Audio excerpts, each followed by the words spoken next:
El cultivo de la caña de azúcar es conocido en España desde el siglo X, cuando fue importado de Oriente por parte de los invasores árabes. Pero pasarían 5 siglos hasta que en los primeros años del XV fuese adoptado su cultivo por los reinos hispánicos. En este periodo, el cultivo de la caña conoció varios centros neurálgicos. Así, en el siglo XIII, con la caída de Palestina en poder de los turcos, la industria azucarera allí existente se trasladó a Chipre, donde las plantaciones eran atendidas por mano de obra esclava negra. Luego entraron Creta y Sicilia, alcanzando a ser esta última el principal centro azucarero del Mediterráneo, y en la órbita política y militar de la Corona de Aragón, lo que posibilitó que a finales del siglo XIII y comienzos del XIV la costa mediterránea española se convirtiese en un importante centro de producción azucarera. La aceptación del producto fue prácticamente inmediata, siendo que a mediados del siglo XV existía una gran demanda que fue cubierta por Portugal, que, ya liberado de las acciones directas de reconquista peninsular, se había abierto al Atlántico y en esa nueva singladura había convertido Madeira en un emporio azucarero, apremiado por la nueva situación geopolítica creada en el Mediterráneo oriental, cuyas circunstancias habían cambiado radicalmente merced al desarrollo del Imperio Otomano, que había provocado la paralización del suministro de azúcar procedente de esa zona, principal punto de suministro que había sido en su momento.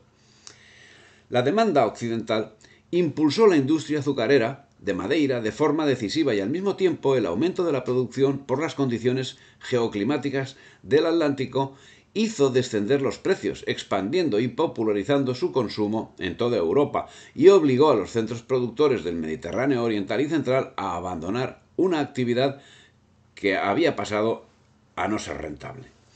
Fue un momento y una ocasión que favoreció el desarrollo de la actividad portuguesa en el Atlántico y en el continente africano, de donde se surtía de mano de obra esclava que destinaba indistintamente a los ingenios azucareros, al pastoreo y a los servicios donde eran requeridos, entre ellos el servicio doméstico. No cabe duda que la producción azucarera iba a ser la primera demandante de mano de obra esclava, y no solo en Madeira, sino también en las zonas que comenzaban a descubrirse y se mostraban ideales para el cultivo de la caña dulce. Ellas serían el destino de los primeros contingentes de esclavos africanos destinados a desarrollar las labores que requería el cultivo y la producción del azúcar. Madeira, Cabo Verde, Canarias serían el destino principal de los primeros contingentes de esclavos africanos. Pero antes, esclavos canarios se habían trasladado a Madeira para que realizasen los mismos trabajos. El desarrollo de los archipiélagos sería marcado en gran parte por esta circunstancia.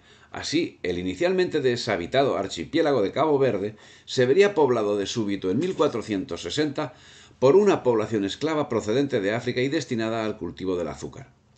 La población finalmente no se asentaría por este motivo, ya que las condiciones climáticas del terreno no eran las mejores para el cultivo de la caña, lo que ocasionó un rápido fracaso del proyecto azucarero. Pero no por ello dejó de tener importancia en el desarrollo de ese negocio, ya que, a falta de condiciones de producción de caña, la situación geográfica del archipiélago hizo que se convirtiese en el principal puerto negrero que embarcaba esclavos en gran parte destinados al cultivo del azúcar. Pero si Cabo Verde no resultó idóneo para el cultivo de la caña, no sucedió lo mismo con Santo Tomé, frente a las costas del Congo. La isla se convirtió rápidamente en un lugar privilegiado para el cultivo de la caña y a ella sería dedicado un gran número de esclavos africanos. Desde 1515 hasta 1530 y procedentes del cercano continente llegaron unos 4.000 cada año, cifra que se vería multiplicada en las décadas posteriores. El apogeo de la producción azucarera de Santo Tomé se alcanzó en 1580, cuando la isla llegó a exportar 200.000 arrobas anuales de azúcar. Desde la década del 1570, la intensidad de los ataques contra los intereses económicos de los colonos organizados desde el interior de la isla por los esclavos sublevados fueron sucediéndose hasta que en 1595 y 1596 la ciudad de Poboasao fuese saqueada y destruida. Por estas circunstancias y por el incremento del tráfico negrero, la isla dejó de ser productora de azúcar para convertirse, como Cabo Verde, en centro neurálgico del tráfico, circunstancia que se veía favorecida por su situación estratégica entre los continentes africano y americano. Y es que desde un primer momento la producción azucarera se implantó en la Española del mismo modo que pocos años antes se había procedido en las Islas Canarias. No podía ser de otro modo, siendo que con la conquista se importaba unos medios de producción como unos modos de alimentación que exigía el desarrollo de esta industria. Para los naturales fue un cambio más que afrontar. Junto al azúcar se introducía en el Nuevo Mundo el trigo, el vino, el aceite, el ganado lanar, el cerdo, el ganado bovino, cuyo desarrollo, salvando el caso de los cereales, encontraron unas condiciones de producción que resultaron excepcionales y como consecuencia las plantaciones de caña encontraron un lugar sin parangón.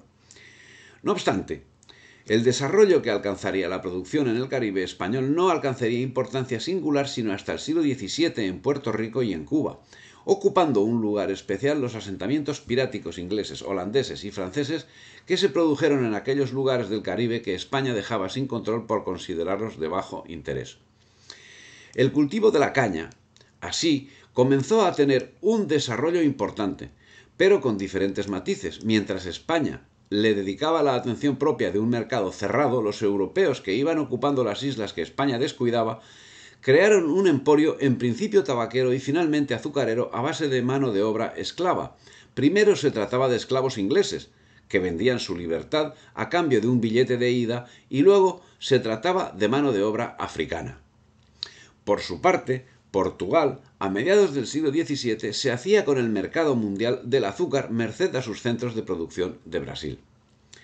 Se había dado comienzo a una carrera frenética por la producción del azúcar y por el control de su mercado, algo que no podía escapar a la órbita británica y holandesa, quienes sin lugar a dudas fueron los promotores de esa carrera, controlando el mercado y creando en la población la necesidad de consumir azúcar antes incluso de tener la capacidad de suministrar el producto, pero no antes de tener controlada su distribución. Es la filosofía del liberalismo que en esos momentos comenzaba a mostrar sus fauces. En realidad, parece que en el siglo XVII, como luego en el XX, el primer paso que daban los pobres para salir de la indigencia iba acompañado del deseo de añadir azúcar a la leche y al té, dice Hugh Thomas. En este orden, y con la experiencia acumulada en las plantaciones de Curazao, judíos holandeses se trasladaron a la colonia inglesa de Barbados, donde descartaron los esclavos ingleses que fueron sustituidos por esclavos negros, expertos en la producción azucarera. La conversión del Caribe en un archipiélago azucarero, situación que duraría más de 200 años, se debió sobre todo a las empresas francesas e inglesas, pero que se inspiraron en las ideas de los holandeses de Brasil y funcionó gracias a la mano de obra de esclavos suministrados por tratantes holandeses. Barbados sería el primer centro esclavista de producción azucarera en el Caribe y a partir de él se difundiría la producción a los otros centros piráticos del Caribe que Inglaterra convirtió formalmente en colonias: Antigua, Nevis, Monserrate, San Cristóbal y finalmente, cuando España fue desalojada, Jamaica. En todos los casos, y muy especialmente en el caso de Jamaica, la acción fue orquestada por la comunidad judía, que llevaba una importante actividad pirática y había creado en Holanda sendas compañías de las Indias Occidentales y de las Indias Orientales dedicadas a la piratería y al tráfico de esclavos, y con objetivos concretos para tomar posiciones en el continente. La actividad de la Armada de Barlovento en el Caribe y de la Armada que, tras el ataque del pirata Drake, hubo de construirse en el Pacífico junto a la actuación del Tribunal de la Inquisición de Lima, fueron los responsables de que no lograsen sus objetivos. Pero si no consiguieron sus principales objetivos, consiguieron los de segundo orden. Así, en los últimos años del siglo XVII, el mercado del azúcar había dejado de depender de la producción brasileña, desbancado por la producción británica, y en segundo lugar francesa en Guadalupe y Martinica, todo en las Antillas.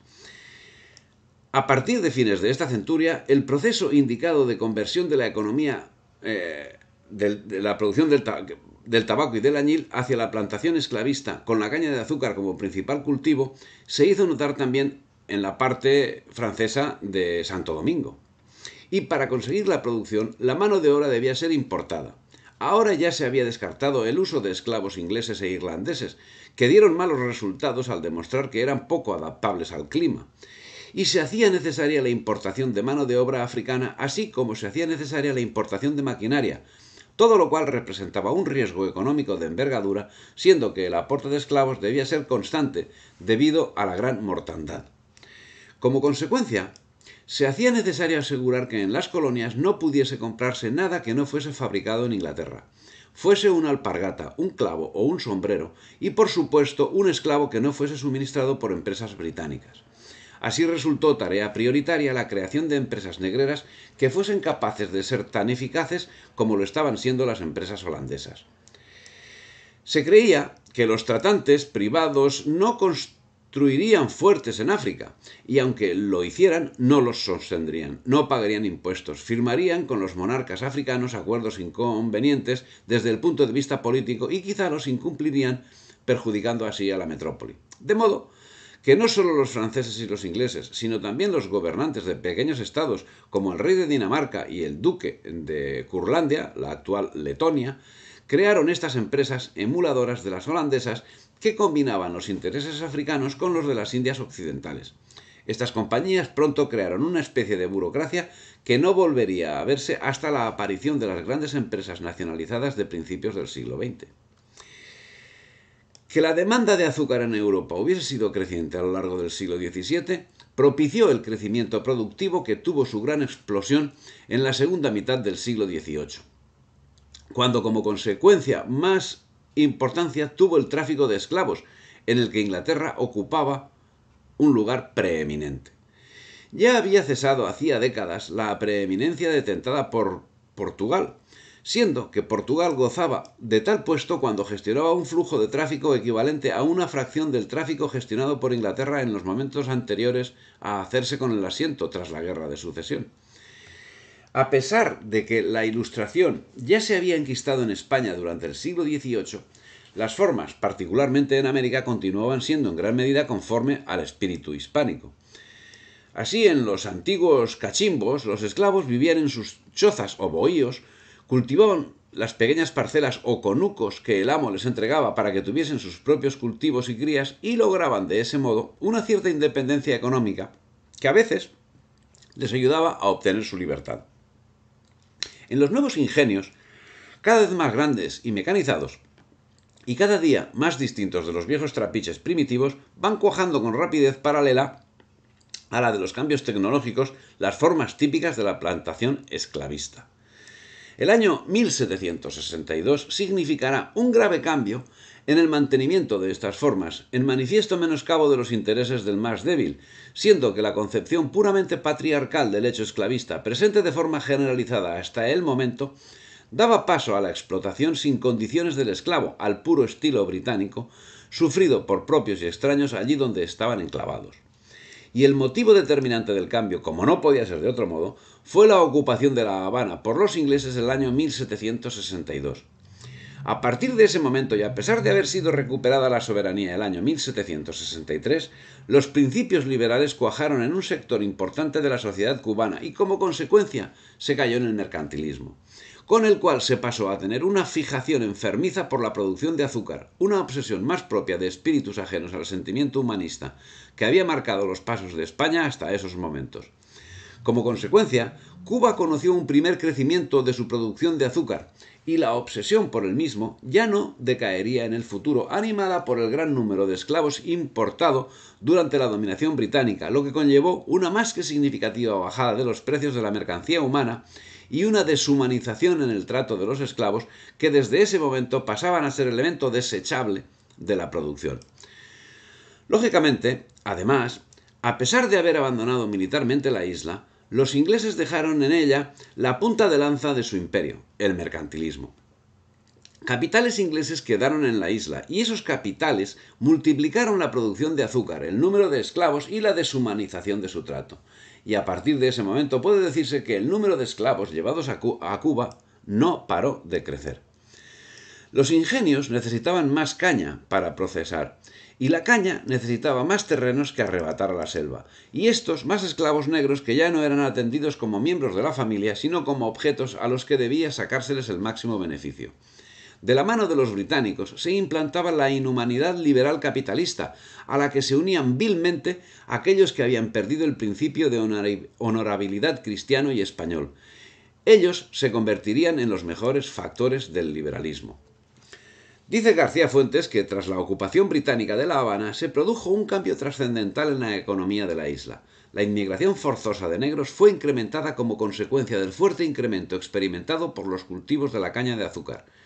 La introducción de esclavos la tenía la compañía británica Baker y Dawson y en 1787 los hacendados se quejaban del comportamiento de los asentistas británicos, pues no habían sido capaces de introducir un solo negro.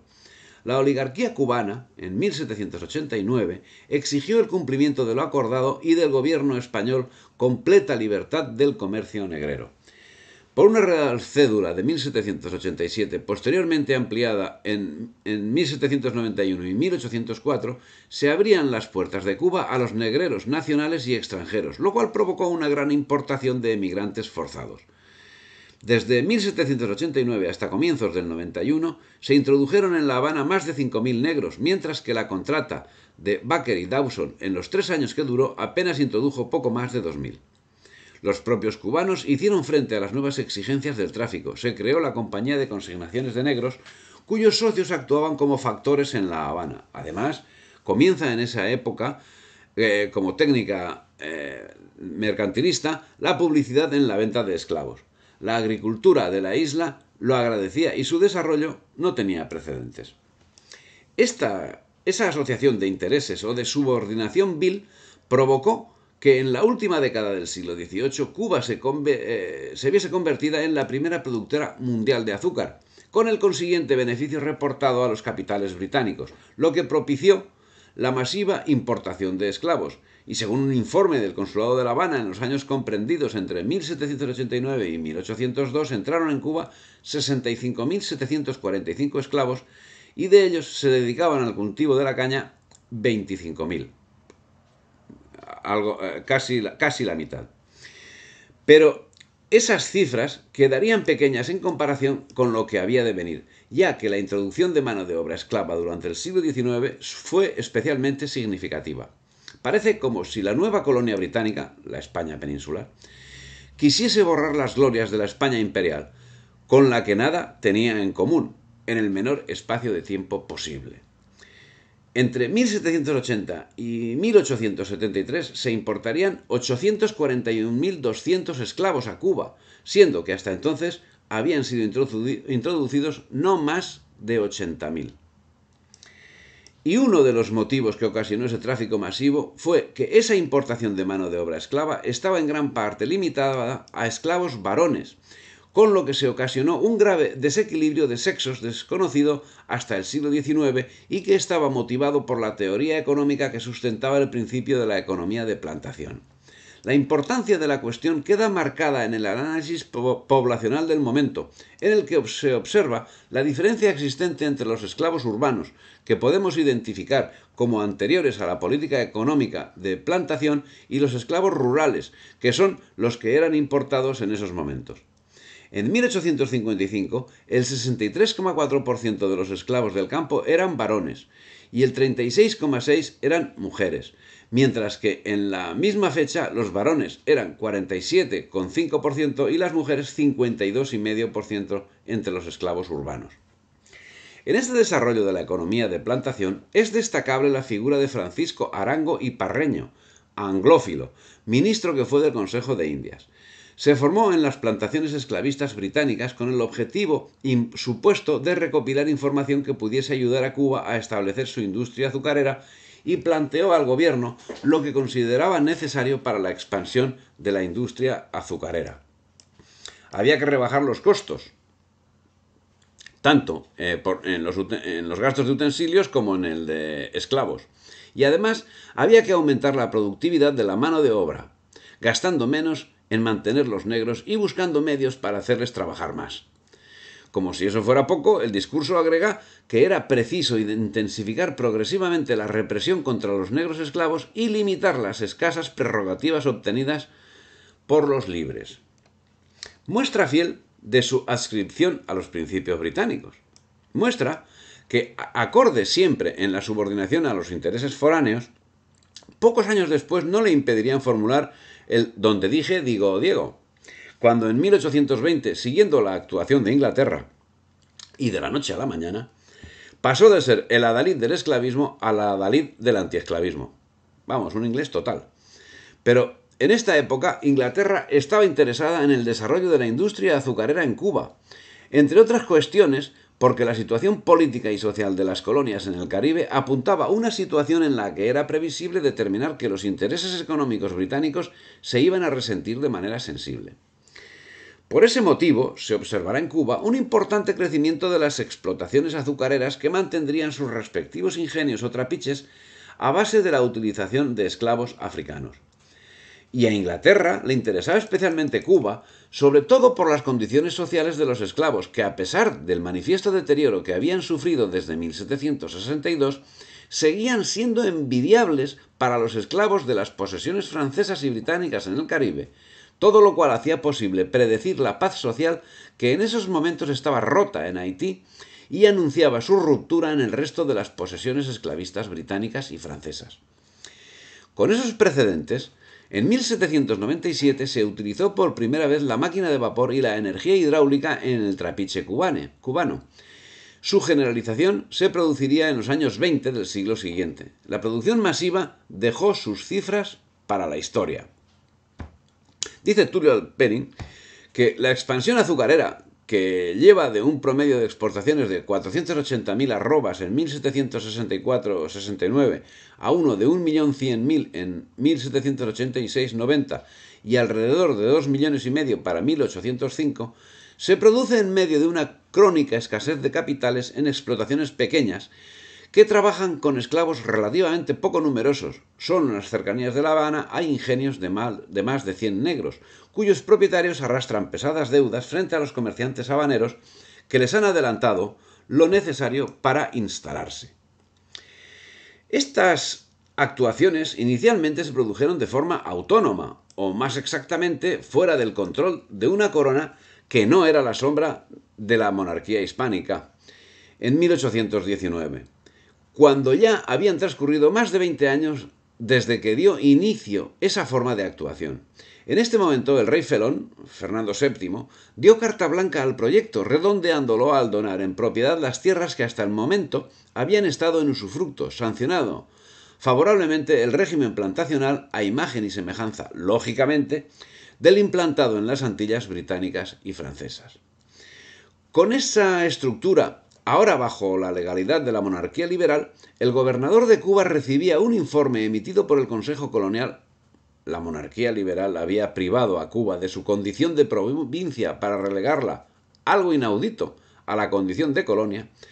Un informe en el que señalaba la existencia de los siguientes ingenios. 3 de entre 400 y 500 esclavos, 4 de entre 300 y 400, 31 de entre 200 a 300, 17 de entre 100 a 200, 141 de entre 50 a 100, 462 de 20 a 50, 688 de 10 a 20 y 4.063 que tenían un esclavo hasta 10. Bueno, total había 5.409 trapiches. Estos cambios, lógicamente, tendrían una repercusión inmediata en las condiciones de vida de los esclavos. Faltos ya de la protección patriarcal que había estado vigente hasta el momento, cada paso en la mecanización, cada paso en la mejora de las estructuras productivas de las plantaciones o de los trapiches significaba inevitablemente un empeoramiento manifiesto de las condiciones de vida y trabajo de los esclavos, cuyo servicio ya no era prestado en el seno de una familia que lo acogía, lo mantenía y le guardaba ciertos respetos y por su parte él se mostraba sumiso y afable, sino que era observado como mera fuerza de trabajo que debía ser aprovechada al máximo sin consideración alguna que justificase una merma de su potencial. Ahora, el propietario solo precisaba mantener sus esclavos calculando si le resultaba más beneficioso atender la salud de uno que la compra de otro nuevo. Faltaba poco ya para que finalmente comprendiese el propietario que, más que esclavos, le convenía tener trabajadores nominalmente libres a los que, mediante el pago de un salario, podía sacar la misma fuerza productiva que a un esclavo al tiempo que se veía liberado de su manutención. Era la evolución pura, lógica y natural del liberalismo económico británico, que con el liberalismo político se estaba haciendo amo del mundo. Poco importa en el mismo la persona o la familia, porque lo único que importa es la excelencia en la producción. Y en estos momentos, La excelencia productiva se obtenía haciendo trabajar los ingenios azucareros a su máximo de potencial, 24 horas al día, 7 días a la semana, durante un periodo continuado de 6 meses. Tiempo en el que los esclavos debían atender tanto las labores agrícolas como las de trapiche, en jornadas que llegaban a alcanzar las 20 horas diarias. Es de suponer que tales jornadas no serían continuadas sine die, o sí, teniendo en cuenta la mortandad de esclavos consecuencia de este método productivo. En ese sentido, el reglamento de la esclavitud de 1842 marcaba 16 horas de trabajo y 8 de descanso diario. Sensible diferencia con la legislación existente desde el siglo XVI, que estipulaba jornadas de 8 horas y días semanales de descanso. En tiempos ordinarios trabajarán los esclavos de 9 a 10 días. En tiempos ordinarios trabajarán los esclavos de 9 a 10 horas diarias, arreglándolas el amo del modo que mejor le parezca. En los ingenios, durante la zafra o recolección, serán 16 las horas del trabajo repartidas, de manera que les proporcionen 2 de descanso durante el día y 6 en la noche para dormir. Eso decía el artículo 12 del Reglamento de la Esclavitud de 1842. Una barbaridad, se mire por donde se mire, pero una barbaridad que, dada la situación sociopolítica de España en esos tiempos, deja prever que los excesos se produjesen de forma más asidua de lo deseable.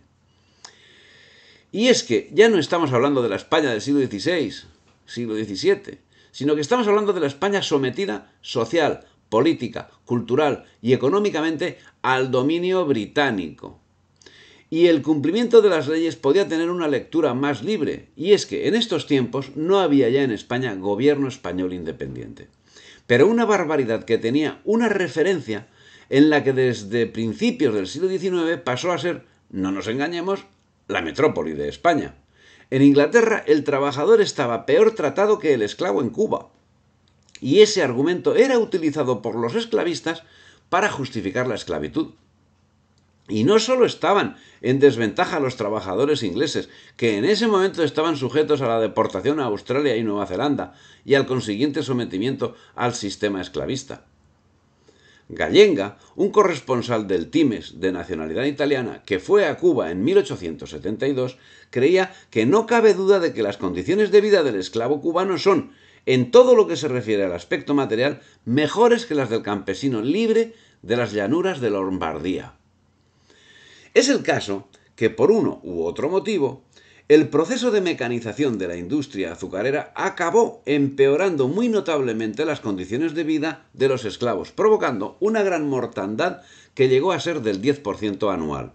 A cambio, Cuba pasó de producir 14.000 toneladas de azúcar en 1800 a 359.397 en 1856, lo que equivalía al 25% de la producción mundial.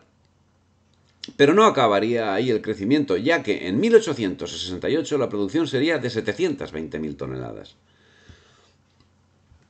Ese incremento era dependiente del número de esclavos que atendían todo el proceso productivo. Y a su vez el proceso productivo estaba en manos de un pequeño número de capitalistas encargados de facilitar los suministros necesarios, especialmente los esclavos. A ese circuito no escapaban los intereses ingleses, pero sin embargo, Inglaterra en esos momentos dedicaba sus barcos negreros no al tráfico de negros de África a América, sino de ingleses a Nueva Zelanda y a Australia, condenados por delitos como robar una manzana.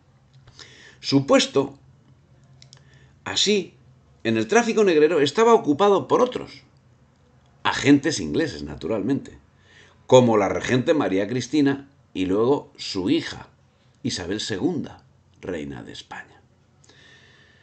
Antonio Parejo, que se trasladó a Cuba desde Cádiz, allá en 1840, con un inmenso capital, aparentemente propiedad de la reina madre de España, María Cristina, para quien Parejo actuaba como agente en Cuba, y por cuenta de la que fundó el enorme molino Santa Susana.